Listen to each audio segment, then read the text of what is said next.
بسم اللہ الرحمن الرحیم، السلام علیکم ورحمۃ اللہ۔ پاکستان سعودی عرب اور ترکی کے درمیان جو معاہدہ ہوا ہے، یہ اسی ویژن اور سوچ کے مطابق جو عمران خان نے 8 سے 10 سال پہلے وزیر اعظم ہاؤس کے اندر جب محمد بن سلمان کا استقبال کیا گیا، وہاں پر ملاقات کی گئی، آج بھی عمران خان کی وہ تقریر، آج بھی عمران خان کا وہ خطاب سوشل میڈیا کے اوپر موجود ہے۔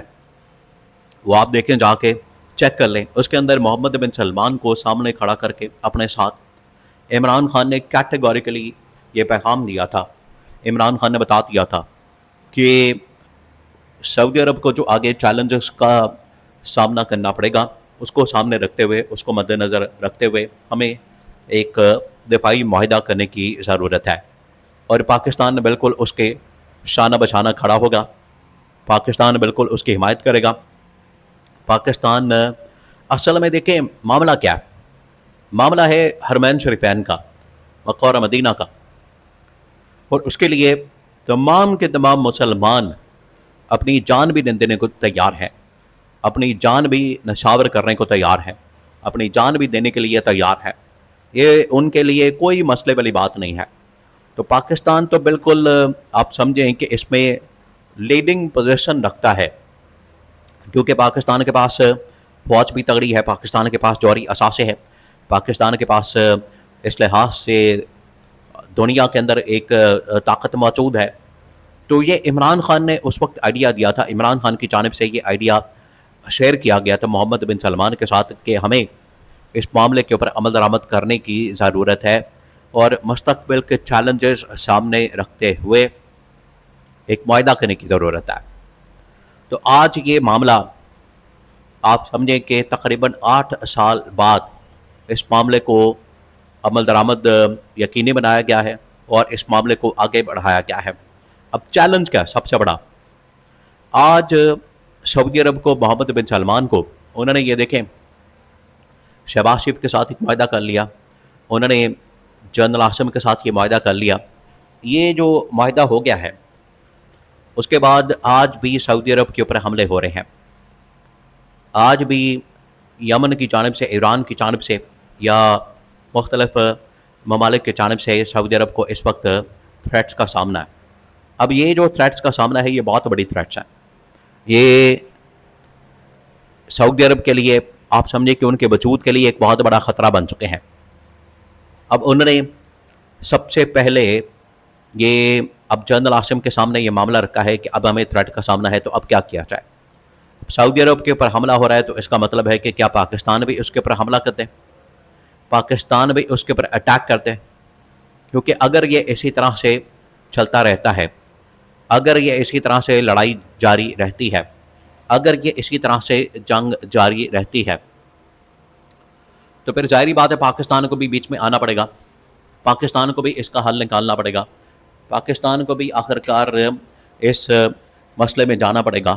تو یہ اب بڑا کرٹیکل موقع آ گیا، یہ بڑا ایک کرٹیکل ٹائم پاکستان کے لیے آ گیا، ڈو اور ڈائی سچویشن بن گئی ہے کہ اب اس صورتحال کے اندر کیا کیا جائے، کہ آپ نے سعودی عرب کا ساتھ دیتے ہوئے یمن کے خلاف جنگ کرنی ہے۔ اب اس سے ہوگا کیا؟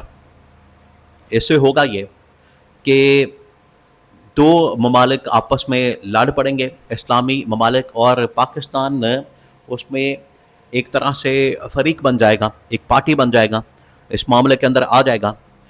یہ اب پاکستان کے اندر ڈیبیٹ کی جا رہی ہے کہ پاکستان کو ایسا نہیں کرنا چاہیے، پاکستان کو اب اس پرابلم میں نہیں جانا چاہیے۔ اب یہاں پر مختلف نون لیگ بھی اور پیپلز پارٹی بھی، اب آپ نے ان کی 2 نمبری کو چیک کرنا ہے۔ معاہدہ ہو گیا، ایگریمنٹ ہو گیا، پیکٹ ہو گیا، اب یہاں پر ان کی جانب سے بذات خود یہ ڈیمانڈ کی جا رہی ہے، یہاں پر پارٹیز کی جانب سے یہ چیز ہائی لائٹ کی جا رہی ہے کہ یہ کیونکہ معاہدہ پبلک نہیں کیا گیا، پبلک میں نہیں رکھا گیا، ڈومین میں نہیں رکھا گیا، اس کو پبلک میں نہیں، سامنے نہیں رکھا گیا، اس کو شیئر نہیں کیا گیا، لہٰذا یہ پارلیمنٹ میں لایا جائے، پارلیمنٹ کے اندر ڈسکس کیا جائے، پارلیمنٹ کے سامنے رکھا جائے، اور ان تمام کے تمام نکات کو، ان تمام کے تمام شرطوں کو، ان تمام کے تمام پوائنٹس کو پبلک کیا جائے، کہ آخرکار کون سے ایسے معاملات ہیں, کون سے ایسے نکات ہیں, کون سی ایسی چیزیں ہیں جس کی وجہ سے یہاں پر یہ معاہدہ کیا گیا ہے.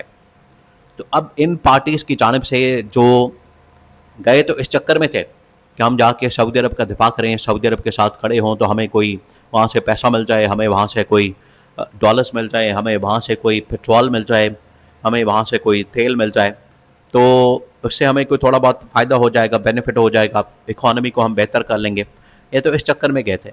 اب یمن نے حملہ کر دیا ہے, پاکستان کے لیے بڑی ایک کرٹیکل سچویشن بن گئی ہے کہ اب اس کو کس طرح سے ہینڈل کیا جائے. اگر وہ اس جنگ میں جاتے ہیں تو اس کا مطلب یہ ہوگا کہ پاکستان بھی اس جنگ کے اندر چلا گیا اور پاکستان بھی اس کا فریق بن گیا, پاکستان اس میں ایک پارٹی بن گیا ہے. اور پاکستان اگر اس میں پارٹی بن جاتا ہے تو اس کی وجہ سے یہاں پر جو آپ کی فالٹ لائنز ہیں شیعہ اور سنی فسادات کے مسائل کے, ان کے درمیان اختلافات کے, وہ فالٹ لائنز یہاں پر آپ سمجھیں کہ وہ خطرے کا باعث بن سکتی ہیں. آپ کے لیے یہ بڑی ایک کنسرننگ اور تشویشناک صورتحال بن جائے گی. تو اب گورنمنٹ کو آئیڈیا نہیں ہوا, گورنمنٹ کو اندازہ نہیں ہوا کہ اس کو اصل میں آپ نے کس طریقے سے امپلیمنٹ کرنا ہے. انہوں نے جا کے جلدی معاہدہ تو کر لیا, لیکن انہیں پتہ نہیں ہے ویژن کس کا. آپ اس بات کو ذہن میں رکھیں, ویژن کس کا؟ ویژن ہے عمران خان کا. سوچ کس کی ہے؟ سوچ ہے عمران خان کی. انہوں نے اس ویژن کو کاپی پیسٹ کیا اور اس کو ڈیٹو کاپی کر کے اٹھا کے اور وہی جا کے معاہدہ سائن کر لیا. لیکن انہیں آئیڈیا نہیں ہے کہ آپ نے اس مسئلے کو ڈپلومیٹکلی ساتھ ساتھ ملیٹریلی حل کرنا ہے, اس کا سلوشن نکالنا ہے. انہیں اس چیز کا اندازہ نہیں, انہیں اس چیز کا پتہ نہیں.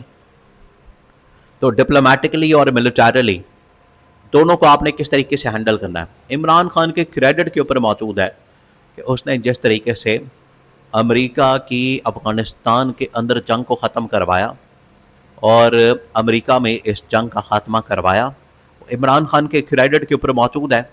اس کے بعد کوئی آج تک اس بڑے لیول کی جنگ کو ختم نہیں کروا سکا, اس بڑے لیول کی جنگ کا خاتمہ نہیں کر سکا. تو یہ عمران خان نے کر کے دکھایا.